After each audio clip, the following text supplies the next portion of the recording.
Second Chronicles chapter 8 verses 11 through chapter 10 verse 19.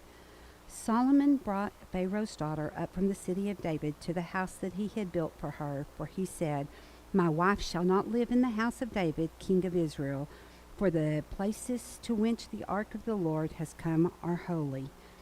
Then Solomon offered up burnt offerings to the Lord on the altar of the Lord that he had built before the vestibule, as the duty of each day required, offering according to the commandments of Moses for the Sabbaths, the new moons, and the 3 annual feasts, the feast of unleavened bread, the feast of weeks, and the feast of booths. According to the ruling of David his father, he appointed the divisions of the priests for their service, and the Levites for their offices of praise and ministry before the priest, as the duty of each day required, and that the gatekeepers in their divisions at each gate. For David, the man of God, had commanded, and they did not turn aside from what the king had commanded, the priests and Levites, concerning any matter and concerning the treasuries. Thus was accomplished all the work of Solomon from the day of the foundation of the house of the Lord was laid until it was finished, so the house of the Lord was completed. Then Solomon went to Ezra-Geber and Eloth on the shores of the sea in the land of Edom, and Hiram sent to him by the hand of his servant ships and servants familiar with the sea, and they went to Ophir together and with the servants of Solomon, and brought from them 450 talents of gold, and brought it to King Solomon. Now when the queen of Sheba heard of the fame of Solomon, she came to Jerusalem to test him with hard questions, having a very great retinue and camels bearing spices, and very much gold and precious stones. And when she came to Solomon, she told him all that was on her mind.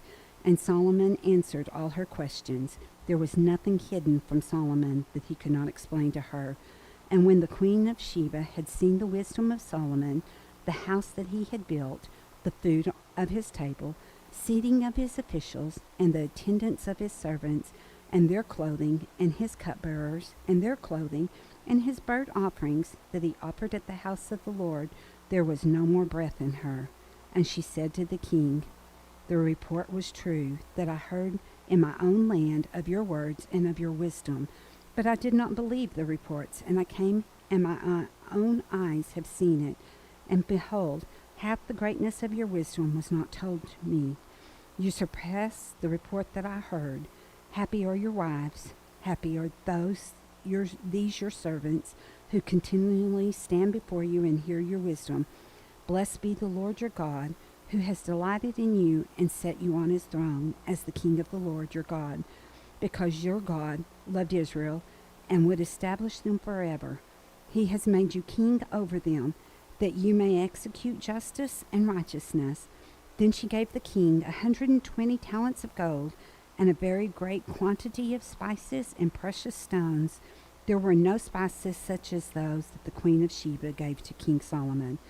Moreover, the servants of Hiram and the servants of Solomon, who brought gold from Ophir, brought algum wood and precious stones, and the king made from the algum wood supports for the house of the Lord, and the king's house lyre also, and harps for the singers.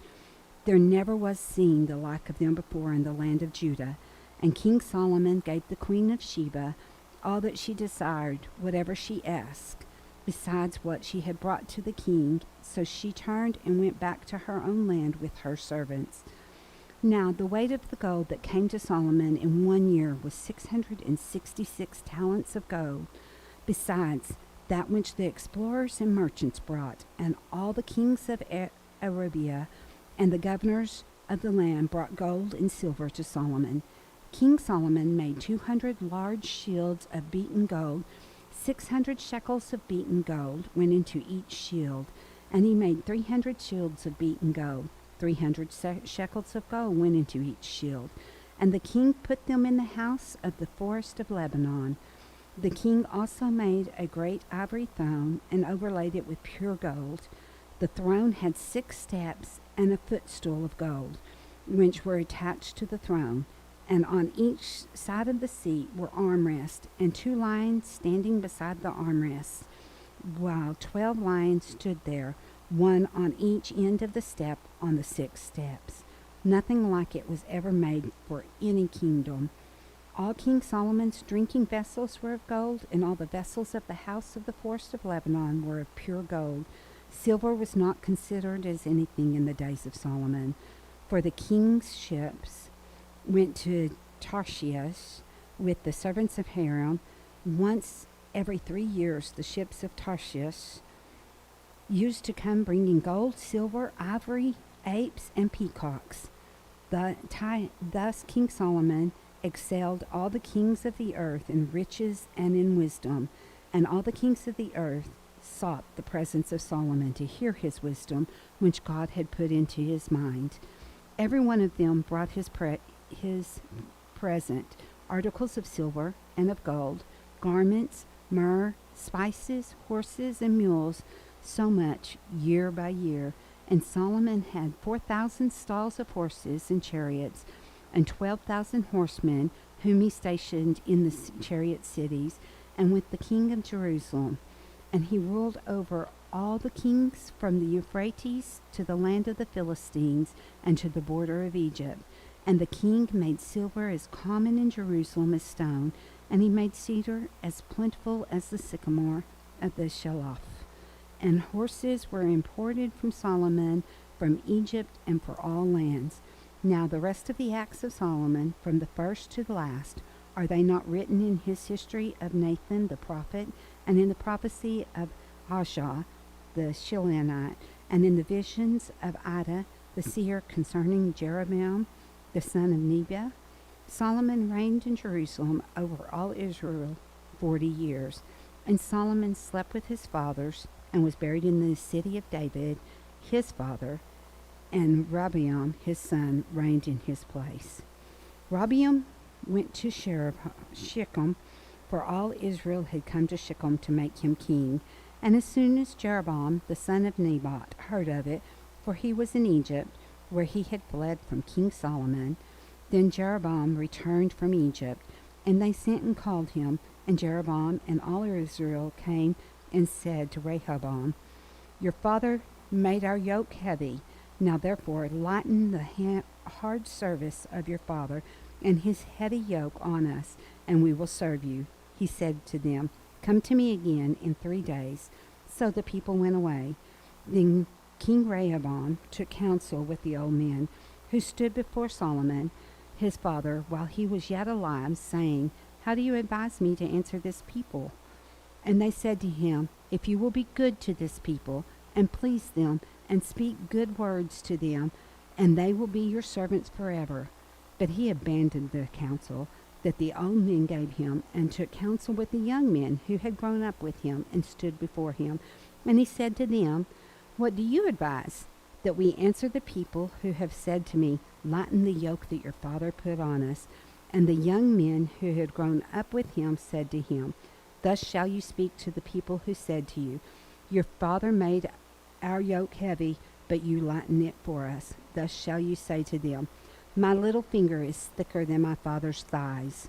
And now, whereas my father laid on you a heavy yoke, I will add to your yoke. My father disciplined you with whips, but I will discipline you with scorpions." So Jeroboam and all the people came to Rehoboam the 3rd day, as the king said, "Come to me again the 3rd day." And the king answered them harshly, and forsaking the counsel of the old man, King Rehoboam spoke to them according to the counsel of the young men, saying, "My father made your yoke heavy, but I will add to it. My father disciplined you with whips, but I will discipline you with scorpions." So the king did not listen to the people, for it was a turn of affairs brought about by God, that the Lord might fulfill his word, when she spoke to Ahijah the Shilonite, to Jeroboam the son of Nebat. And when all Israel saw that the king did not listen to them, the people answered the king, "What portion have we in David? We have no inheritance in the son of Jesse. Each of you to your tents, O Israel. Look now to your own house, David." So all Israel went to their tents. But Rehoboam reigned over the people of Israel who lived in the cities of Judah. Then King Rehoboam sent Harodam, who was taskmaster over the forced labor, and the people of Israel stoned him to death and with stones. And King Rehoboam quickly mounted his chariot to flee to Jerusalem. So Israel has been in rebellion against the house of David to this day.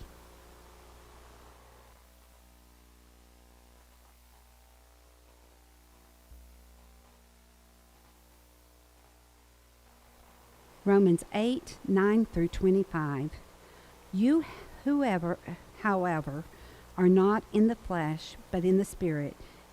If in fact the Spirit of God dwells in you, anyone who does not have the Spirit of Christ does not belong to him. But if Christ is in you, although the body is dead because of sin, the Spirit of life because of righteousness.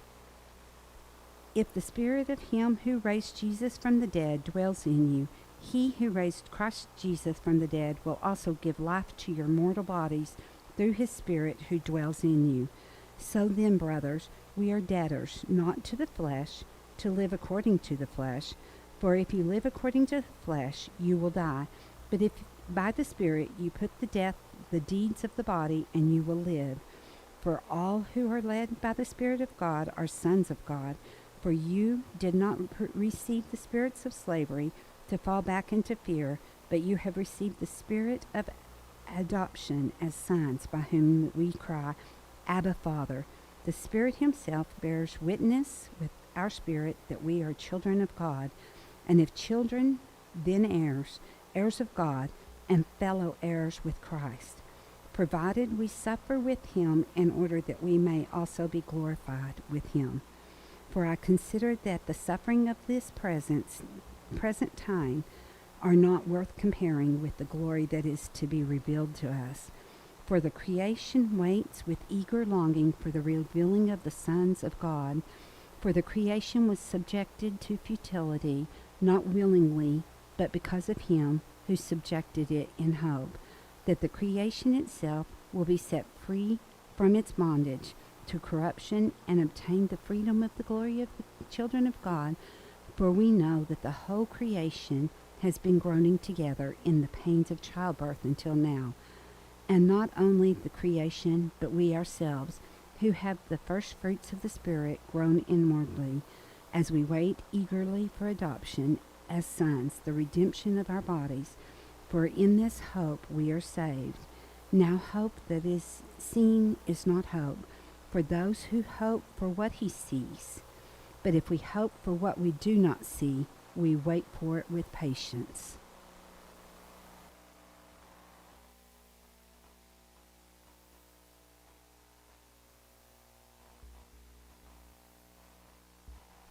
Proverbs 19, verse 26.